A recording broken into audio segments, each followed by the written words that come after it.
Dieu, remplis ma vie, remplis mon âme, remplis mon être, ô Esprit de Dieu, remplis ma vie, remplis mon âme, remplis mon être, ô Esprit Saint, remplis-moi, remplis-moi de ta présence, remplis-moi, remplis-moi de ta puissance, remplis-moi, remplis-moi. Bien. Bien, je suis très heureux de ce temps que nous avons pris ce matin de questions-réponses pendant 2 heures. Je crois que ça a débroussaillé le terrain. Pour certains, ça a été un peu une mise en bouche. Et on va pouvoir, de très bonnes questions, on va pouvoir commencer donc maintenant un peu sur cette nouvelle Pentecôte qui est là, au milieu de nous. Hein. Alors, on va la mettre dans ce contexte, dans son contexte, cette nouvelle Pentecôte. Nous vivons en 2022, des temps donc très difficiles, un temps très agité pour notre monde. On se pose beaucoup de questions, des guerres, de la violence, des menaces à droite et à gauche, des églises profanées, des luttes, des divisions au sein même de l'église, la crise, un chaos donc généralisé, même on peut dire, oui, des changements, hein, il n'y a pas que le changement climatique, mais aussi, hein. Voilà. Et ces âmes, maintenant qui vont vivre dans la divine volonté, sont comme des paratonnerres. C'est vraiment ce que voulait Jésus, ce que veut Jésus pour pouvoir faire son œuvre qu'il a préparée depuis des milliers d'années. Donc elles sont des freins, même face à tous ces fléaux que vit le monde, hein, tout ce que le Seigneur permet dans sa miséricorde. Eh bien, ces âmes sont des poumons qui permettent à la grâce de Dieu de visiter notre terre. Une terre, un monde qui s'éloigne toujours plus de Dieu et qui en paye les conséquences. Les âmes dans la divine volonté, chacun de nous qui commençons, nous sommes un don immense pour le monde actuel. Et c'est le grand appel de Jésus à tous les chrétiens et même aux autres. Venez vivre dans ma volonté. C'est là où chacun de nous va être cet intercesseur, cette âme de prière dans la divine volonté qui va permettre au monde de retrouver son équilibre et à tant d'âmes d'être sauvées. Vous n'avez pas idée, Jésus dit à Louisa, tu n'as pas idée de ce que c'est que de perdre un seul acte dans ma volonté. Donc, je voudrais rappeler, c'est revenir d'abord sur ce qui est central dans la divine volonté, c'est la passion de Jésus. Je vous disais ce matin, si nous ne comprenons pas d'abord pourquoi Jésus a tant souffert, eh bien nous ne comprenons rien. Hein? C'est pas la peine d'essayer de continuer ou de faire d'autres choses. Il faut d'abord comprendre pourquoi ces descriptions de Jésus, cette souffrance de Jésus qui nous est décrite au livre des Heures de la Passion, il faut comprendre, il faut commencer par là. Alors je voudrais revenir un peu sur les heures de la Passion. Hein, ces heures, plus que les derniers moments de la Passion, sont la narration de toute la vie de Jésus. Hein.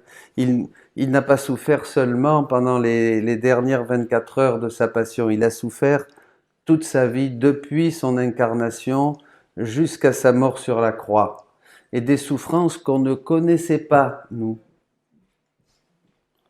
Nous connaissions seulement les souffrances extérieures de Jésus, le couronnement d'épines, les coups de fouet, les crachats, les insultes, et nous pensions que c'était, voilà, durant un moment, il y a 2000 ans, hein, il y a 2000 ans, puis c'est fini, quoi. D'ailleurs, on va prier aux offices de la Semaine Sainte une fois par an, et puis après c'est fini. Mais en fait, non, c'est beaucoup plus que ça. Il nous dit d'abord qu'il y eut 3 passions. Hein. La passion de l'amour, la passion du péché, et la passion que lui ont infligée les Juifs, ses frères. Les 2 premières, celles de l'amour et du péché, sont les passions qu'il a dû souffrir en son intérieur, que nous ne connaissons absolument pas. Nous avons seulement vu la passion extérieure de Jésus, ce qu'il a souffert durant le temps de cette passion qui nous est décrite dans les évangiles. Les 2 premières, celles de l'amour et du péché, nous n'avons aucune idée de ce qu'il s'est passé. Alors, vous avez un très beau texte dans le livre 11, au chapitre 45, et voilà, je vais le lire. « Je pensais à la passion de mon toujours aimable Jésus, particulièrement à ce qu'il a souffert dans le jardin. Je me suis trouvé tout immergé en Jésus et il m'a dit « Ma fille, ma première passion fut celle de l'amour, parce que lorsque l'homme pêche, le premier pas qu'il fait dans le mal est le manque d'amour.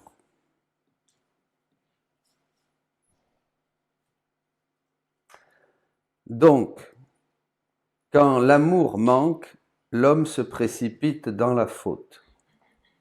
C'est pourquoi l'amour, pour se refaire en moi de ce manque d'amour des créatures, m'a fait souffrir plus que tout. Il m'a presque broyé plus que sous un pressoir. Il me donna autant de morts que de créatures qui reçoivent la vie. » L'amour.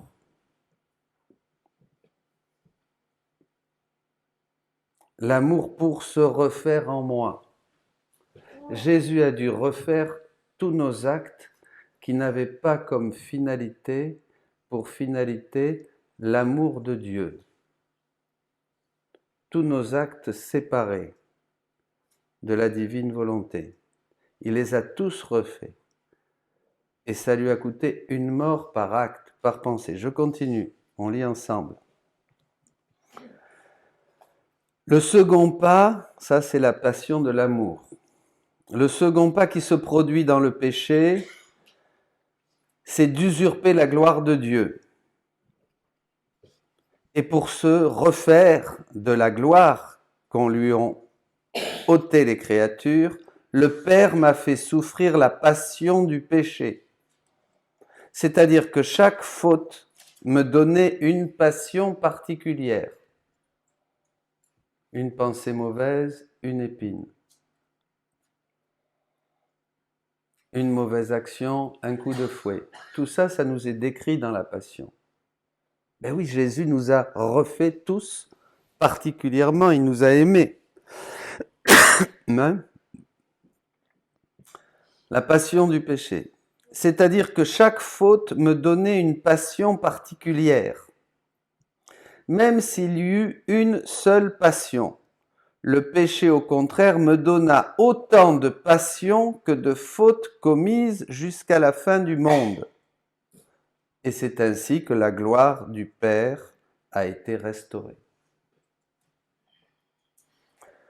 Le troisième effet que le péché produit est celui de la faiblesse dans l'homme. Et c'est pourquoi j'ai voulu souffrir la passion par les mains des Juifs, c'est-à-dire ma troisième passion, afin de refaire l'homme dans la force qu'il a perdue. Si bien, avec la passion de l'amour, l'amour a été restauré et mis à son juste niveau. Avec la passion du péché, la gloire du Père a été restaurée et mise à son niveau, mise à niveau. Avec la passion des Juifs, la force des créatures a été restaurée et mise à niveau. Tout cela, je l'ai souffert dans le jardin. La souffrance fut telle et si grande, les morts que j'ai subies et les spasmes atroces furent tels que je serais vraiment mort si la volonté du Père en était arrivée à ce que je meure. Quand on découvre la divine volonté, rapidement on bute sur le thème de la passion et des souffrances de Jésus. Rapidement on bute sur la passion de Jésus qui, dans les écrits de Louisa, nous impressionne évidemment parce que c'est un dévoilement. Nous, comme quand je vous disais ce matin, nous avons une connaissance de Dieu très très limitée. Et une connaissance de Dieu qui est surtout, qui naît surtout de notre égocentrisme et de notre expérience personnelle.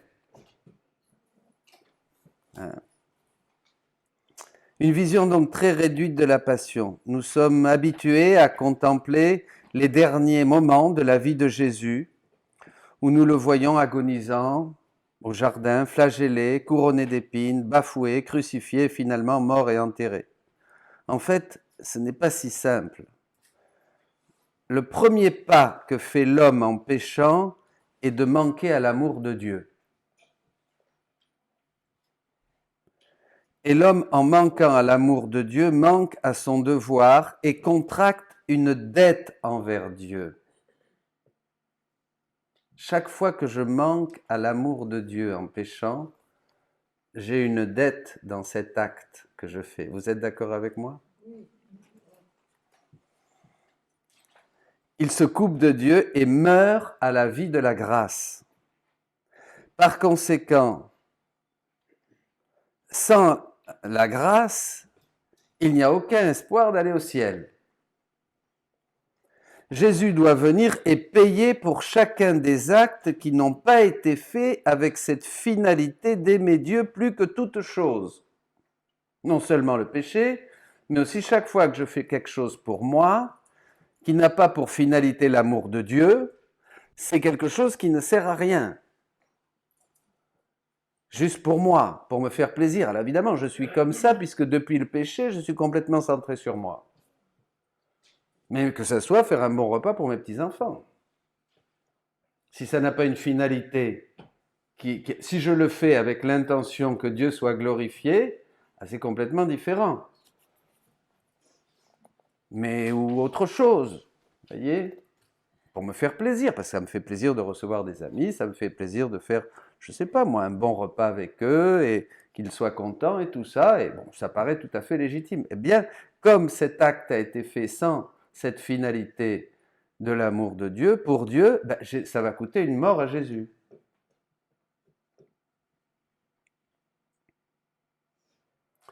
Jésus doit vivre ses actes et les refaire tous. Cela commence dès le moment de son incarnation. Jésus dit à Louisa que dès son incarnation, il a assumé notre humanité. Il nous prend, nous met dans son humanité et commence à souffrir cette passion de l'amour.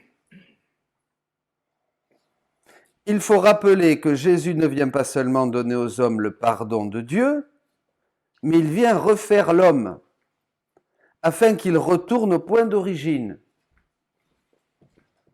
Jésus vient payer le prix de notre rachat, et cela dès le moment de son incarnation. Jésus dit à Louisa qu'au moment de l'incarnation, il a assumé toute l'humanité. Et il prend, et il nous place, il nous prend, et il nous place tous dans son humanité. Et il commence à souffrir cette passion de l'amour pour chacun de nos actes. Cette première passion de l'amour, de quoi s'agit-il ? Si l'homme n'est plus dirigé, orienté vers l'amour de Dieu, il cause une mort. Il donne la mort à la vie divine en lui. Quand je fais un acte pour moi, un acte qui n'est pas dirigé pour Dieu, pour l'amour de Dieu, cette vie que Dieu m'a donnée dans cet acte, je lui cause la mort. Je fais mourir en moi dans cet acte la vie divine. Vous comprenez ? Dieu, tout sort de Dieu. Dieu a sorti de lui cet acte pour me le donner. Moi, je l'ai pris, je l'ai fait avec ma volonté humaine, ce que j'ai voulu, donc j'ai mis à mort cette vie de Dieu en moi. Jésus devra payer donc avec une vie pour toutes les fois où l'homme n'a pas agi en union avec la divine volonté. Jésus va faire l'inverse. Jésus va mettre à mort en lui la volonté humaine pour donner vie à la divine volonté, à la vie divine. Moi, j'ai pris la vie divine et je lui ai donné la mort avec ma volonté humaine. Et Jésus va faire l'inverse pour tous nos actes. Parce que tout doit retourner au Père. Tout ce qui est sorti du Père, en lui nous avons la vie, le mouvement et l'être. Vous vous rappelez, Acte 17, Livre des Actes, chapitre 17, en lui nous avons le mouvement, la vie et l'être. Tout ce qui est sorti du Père doit retourner au Père. On n'a pas cette connaissance, parce que nous pensions un petit peu que tout était fait, je ne sais pas, comme ça, quoi. Hein ? Au petit bonheur la chance. Mais non, on parle de Dieu. Jésus devra sentir en lui une mort, celle de la vie divine que j'ai mise à mort, et faire avec sa nature humaine unie à la divine volonté l'acte contraire afin de refaire l'acte de l'homme. Il va devoir refaire cet acte qui a mis à mort à la vie divine, il va le refaire avec sa volonté humaine, dans sa divine volonté, pour payer et refaire mon acte, et que le Père soit glorifié. Dire non, Dominique, voilà, tout est refait. Muriel, tout est refait. François, tout est refait. Delphine, tout est refait. Va refaire tous les actes, toute la vie, toutes les pensées, tout Delphine, par exemple. Et le Père dit, ben c'est bien. Elle est refaite. La vie nouvelle, c'est la fameuse vie nouvelle. Vous voyez, bon, l'acte de l'homme. Dès que l'homme n'agit pas en union avec Dieu, avec sa divine volonté, Jésus sent en lui une mort divine. Jésus a senti tous nos actes séparés, même les actes de péché graves. Il a vécu, il a senti dans son être la violence du psychopathe qui tue, l'homicide, la haine de celui qui veut se venger, la famille qui veut se venger, le déferlement de violence du tueur, et de tous les crimes, de la personne corrompue. Il a vécu tout ça, il a senti tout ça. Et il a vaincu tout ça, tous ses péchés, avec sa volonté humaine. On ne savait pas ça. Nous, on pensait il est Dieu, donc il ne va pas vivre la haine, il ne va pas vivre la corruption, l'impureté, le violeur, toute cette violence. Il a vécu tout ça. Il n'a pas succombé, mais il est en tout semblable à nous, sauf le péché. Il n'a pas péché, mais il l'a senti. Et il l'a vaincu. Vous imaginez ça ? Pour chacun de vous, pour chacun des hommes, depuis le début jusqu'à la fin. Il a assumé tout l'homme, comme dit le catéchisme. Tout l'homme, tous les hommes, de tous les temps.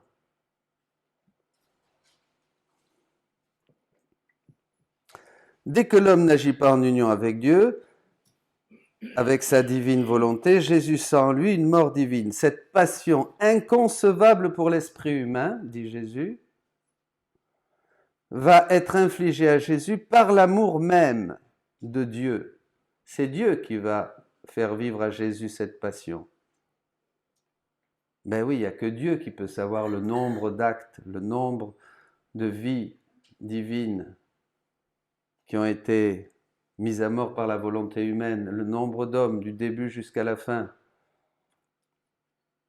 Donc il n'y a que Dieu, le Père, qui peut donner à Jésus de vivre cette passion d'amour.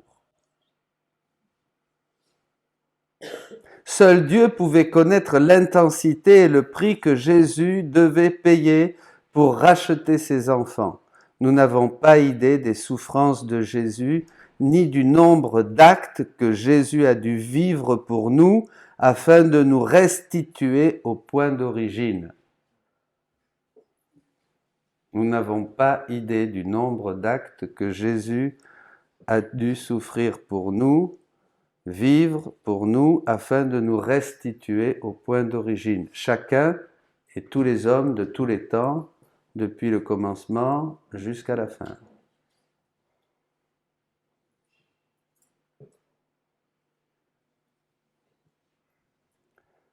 Ici, il faut vraiment entrer là-dedans. Il faut une grâce du Saint-Esprit, il faut entrer à fond là. Votre compréhension de la divine volonté sera proportionnelle à votre compréhension de la passion, de l'amour, de la passion du péché. Sinon, c'est de l'exotisme. C'est rien.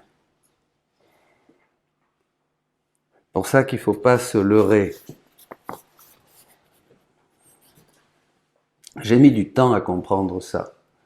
Et vraiment, Salvador Tomasini insiste beaucoup là-dessus. Il dit que tant que nous n'avons pas compris les souffrances de Jésus, décrites dans tout le livre du ciel, parce qu'il n'y a pas seulement que le livre des 24 heures, on ne peut pas comprendre. Et c'est bien ce que nous enseigne le Nouveau Testament.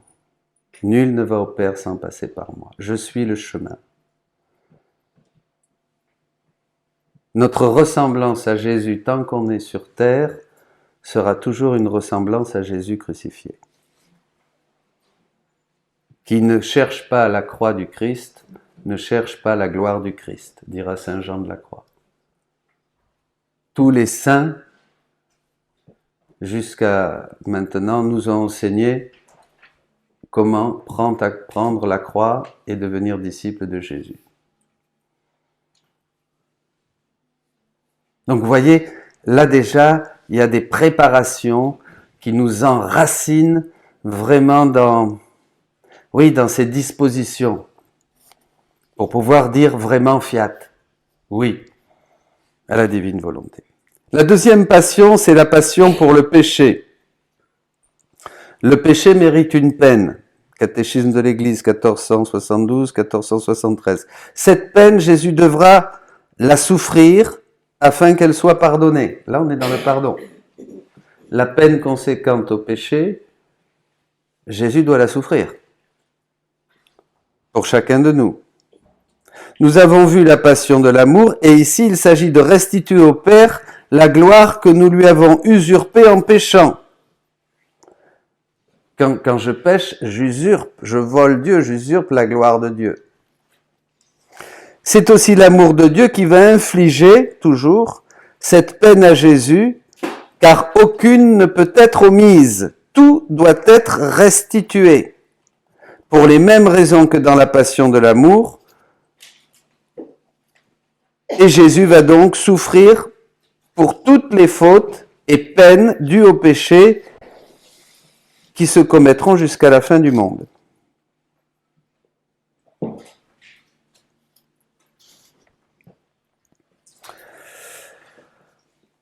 Ensuite, je reviens au texte.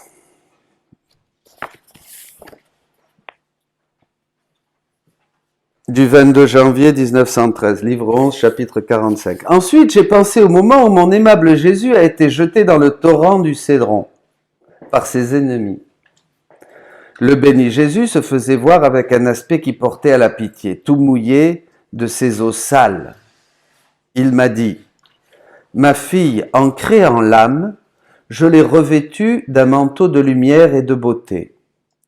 Le péché enlève ce manteau de lumière et de beauté et met sur elle un manteau de ténèbres et de laideur, rendant l'âme hideuse et nauséabonde. Et moi, pour enlever ce manteau si nauséabond que le péché met sur l'âme, j'ai permis que les Juifs me jettent dans ce torrent où je suis resté comme recouvert à l'intérieur et à l'extérieur, car les eaux putrides me rentrèrent jusque dans les oreilles, dans les narines, dans la bouche, si bien que les Juifs répugnaient à me toucher. Ah, combien m'a coûté l'amour des créatures, au point de me rendre nauséabond à moi-même. »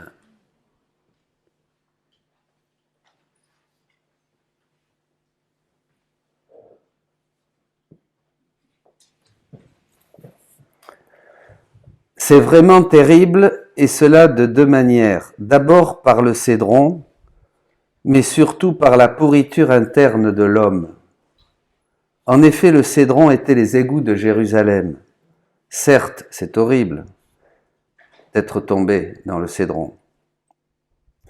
Mais si nous prenons conscience de la pourriture que nous sommes, de la pourriture qui est en nous, nous comprenons alors que c'est l'amour de Jésus qui l'a conduit à prendre cette figure, qui l'a fait se revêtir de cette pourriture des égouts pour réparer la nôtre. Et donc c'est bien pire. Cela signifie que nous sommes un torrent du Cédron. On n'a aucune idée de l'état putride dans lequel nous sommes à cause de notre séparation de Dieu.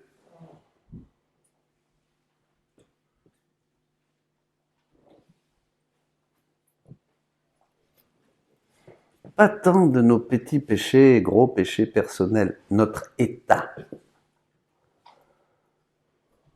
Voyez ? Et Jésus a voulu, il l'explique là. C'est pour cette raison que Jésus a été précipité dans le Cédron. Sépulcre blanchi, dira-t-il. Jésus a souffert de manière inimaginable et avec une joie indicible pour nous sauver et faire que nous puissions refaire nos vies grâce à ce qu'il a fait. Grâce à ce qu'a fait Jésus, il va me donner sa vie. Et je vais pouvoir avec ça refaire la mienne. Ne laissons pas vaine la grâce de Dieu, dira saint Paul. Que toutes ces souffrances de Jésus ne soient pas inutiles pour nous. Essayons par tous les moyens possibles de comprendre qu'est-il arrivé à Jésus? Qui est Jésus? Et combien il nous aime? Sachant cela, nous découvrirons qui nous sommes. Voyez? Il n'y a que la passion, il n'y a que cette entrée, approfondissement, ce vivre dans la passion de Jésus qui va nous permettre de découvrir qui est Dieu, quel grand amour Dieu nous a aimés et qui nous sommes. Tellement important pour Dieu. Ensuite, et tellement pauvres, pécheurs. Ensuite, nous pourrons commencer ce chemin de régénération que nous allons faire avec lui. Après, on va pouvoir commencer. On va pouvoir commencer à vivre dans la divine volonté. Et ça va être beaucoup plus facile. Vous voyez, ça fait du bien d'entendre ça, hein, ça nous remet bien là où il faut que nous soyons. Sinon, c'est du blabla. Le père Pablo Martín dit que ne pensez pas faire des rondes. Vous ne faites rien, vous chantez une chanson qu'on vous a donnée sur un cahier et vous répétez comme des perroquets.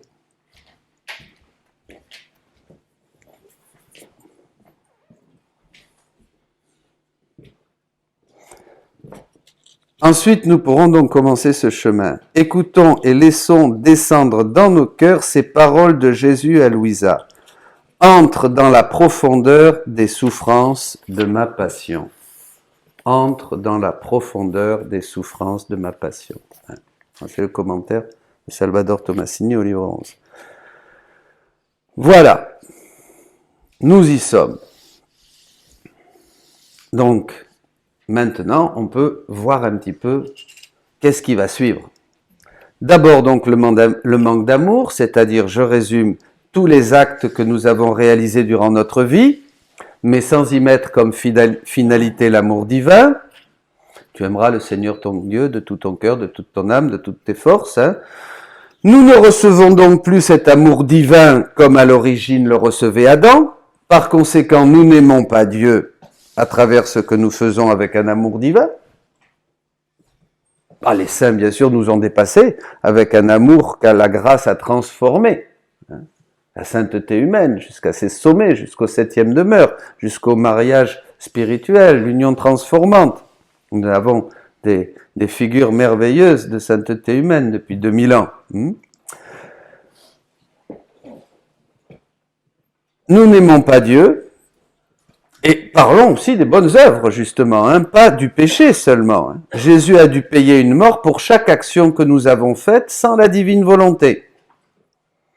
Pourquoi ? Parce que l'homme, en agissant sans la divine volonté et sans être tendu vers elle et avoir comme finalité l'amour de Dieu, provoque une mort à la vie divine, donne une mort à la vie divine en lui et donne la vie à la vie humaine. On produit la mort à la vie divine et on donne la vie à la vie humaine. Alors, donc maintenant, pour inverser et refaire cet acte et aussi réparer cet acte, Dieu doit faire le contraire.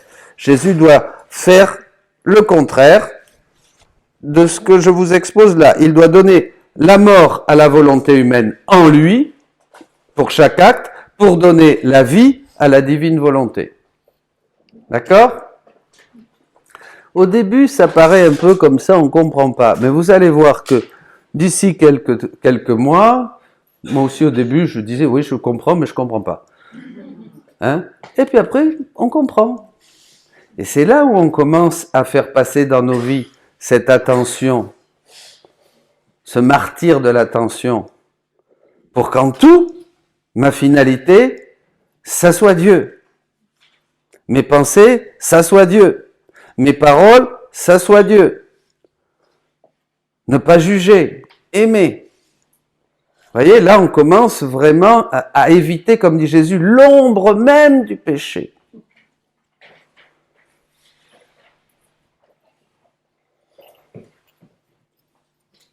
Ça change beaucoup, vous savez.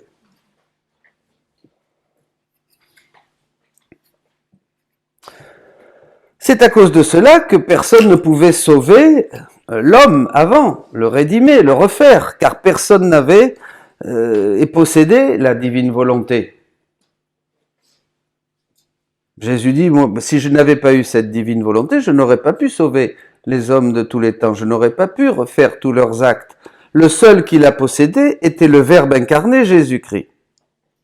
C'est pour cette raison que ça devait être lui qui devait venir et refaire chacun de nos actes et de tous pour donner la mort à la volonté humaine et la vie à la divine volonté, à la volonté divine. Il n'y avait que Jésus qui pouvait faire ce travail. Tout ce travail de Jésus, il a dû le faire durant toute sa vie. Ça a commencé dès le moment de sa conception. Lisez la neuvaine préparatoire à Noël, vous la connaissez ? Il était immobile, l'infini, complètement restreint dans l'obscurité. Même si Marie était une sorte de ciel, il le dit, dans d'autres endroits, ça a été terrible pendant 9 mois. Et il gémissait, il pleurait. Bon. Donc toute sa vie, depuis le moment de sa conception dans le sein de la Vierge Marie, donc dès l'incarnation. Et avec cela, en plus de refaire nos actes, il a dû en plus payer pour les actes de péché que nous avons commis. Là, c'est refaire nos actes pour qu'il glorifie le Père, mais il a aussi payé pour tous nos actes, tous nos péchés. Chaque péché est une faute et cela mérite en plus une peine, et cette peine aussi, il a dû la payer. Ah ben oui. Par exemple, une mauvaise pensée que nous avons eue lui a coûté une épine dans la tête, un coup de fouet pour cet acte méchant que nous avons eu, hein, une gifle pour un frère que nous avons jugé ou dont nous avons mal parlé. Cela, Jésus l'a fait depuis le moment de l'incarnation jusqu'à la fin de sa vie pour tous les hommes de tous les temps.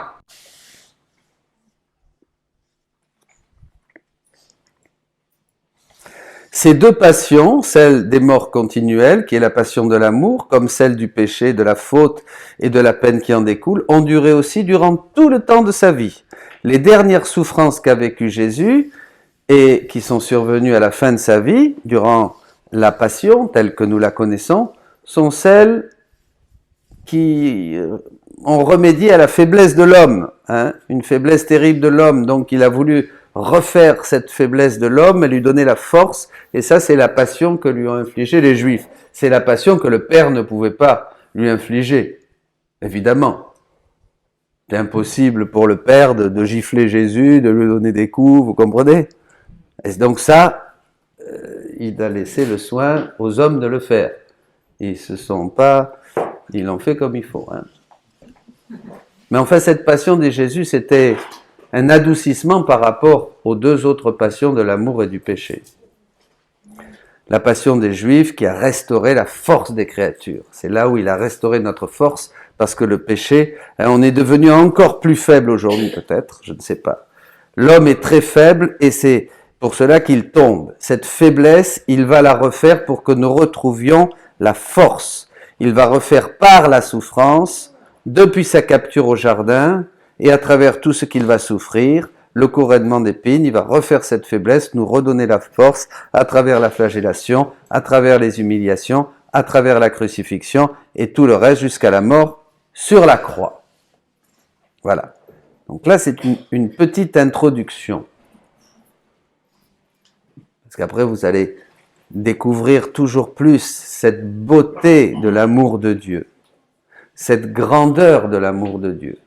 Tout nous vient de la passion du Christ, disait saint Thomas déjà, et disait sainte Thérèse. S'il n'y avait pas eu la passion du Christ, vous n'auriez rien, vous n'auriez même pas de chaise pour vous asseoir, même pas un pullover qui vous fait sentir la chaleur de Dieu, son amour. Il n'y aurait rien. S'il n'y avait pas eu la passion du Christ, il n'y aurait absolument rien, rien n'existerait. Le monde aurait été détruit.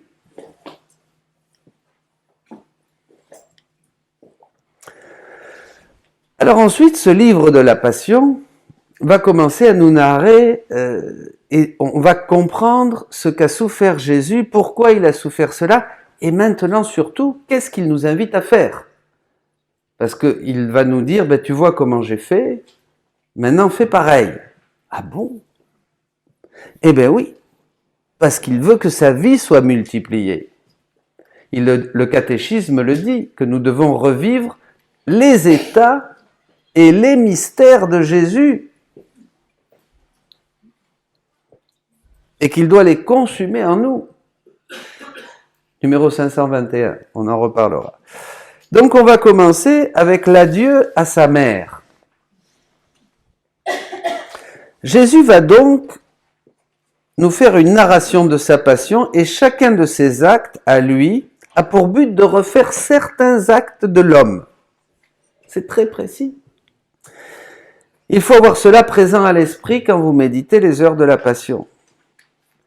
Dans le livre de ces heures, on va commencer par l'adieu de Jésus à sa maman. Le moment de leur séparation. Il va voir sa mère, la Vierge Marie, pour lui dire au revoir. Et avec l'intention de lui demander sa bénédiction, c'est-à-dire la permission d'entrer dans la Passion. C'est quelque chose qui nous fait comprendre combien il faut être en harmonie, en communion avec la volonté de Dieu. Peu importe ce qui se passe, peu importe ce que nous vivons, regardez là, c'est ça l'important. Et même si cela est sa propre volonté de se livrer à la passion, parce qu'il est Dieu, il dira dans l'Évangile, « Ma vie, personne ne me la prend, c'est moi qui la donne. » Vous êtes d'accord avec moi, hein? Rappelez-vous l'Évangile. Il veut entendre de la part de sa mère cette acceptation et lui demander la permission. Il veut que sa maman, la Vierge Marie, qui possède parfaitement la divine volonté, le règne de la divine volonté en elle, en plénitude, lui donne cette permission. Parce qu'ici, ce n'est pas la voix de Marie seulement. Comme elle a la divine volonté œuvrant en elle, à travers sa maman et par ses lèvres, Jésus peut entendre la voix de son Père. Marie est l'écho de la voix du Père qui lui dit de se livrer à cette passion. C'est la même divine volonté entre le Père, Jésus et la Vierge Marie.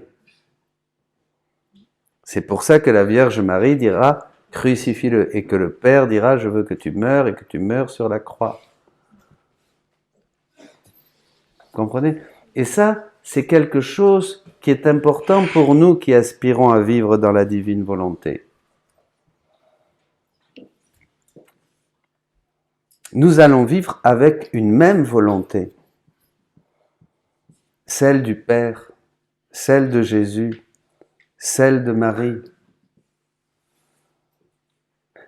Toute notre vie spirituelle, telle que nous l'avions vue, pensée, conçue, va changer.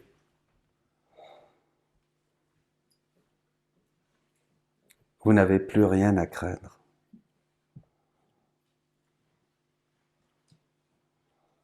Dans la divine volonté disparaissent les pleurs, les troubles, les sentiments négatifs. De plus en plus, on s'établit dans la paix. Parce qu'on est en Dieu.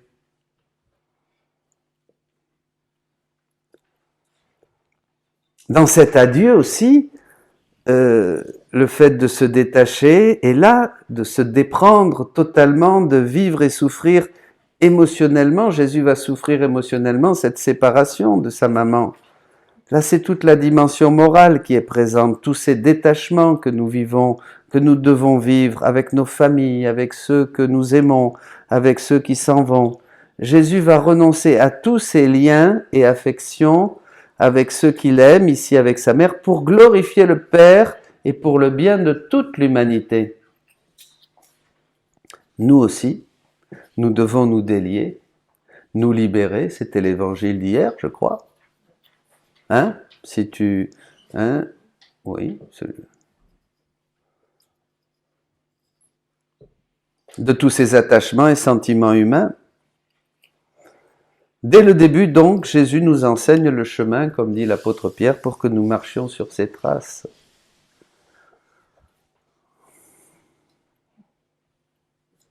Rien d'humain ne peut entrer dans la divine volonté.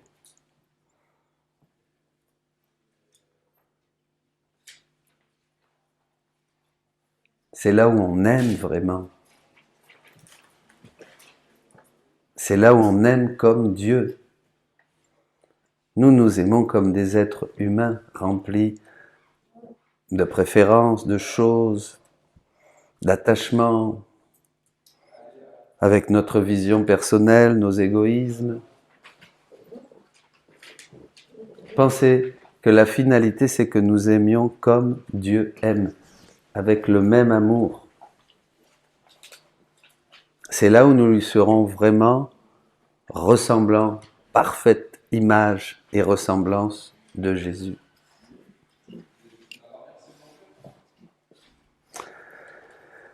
Ensuite, il va au Cénacle, où il va voir tout ce que l'homme fait de mal, tout ce que cela provoque de souffrance en lui. Ainsi, Jésus va nous conduire peu à peu au fil des heures de la Passion dans ce livre Quelqu'un a le livre des heures, là, de la Passion?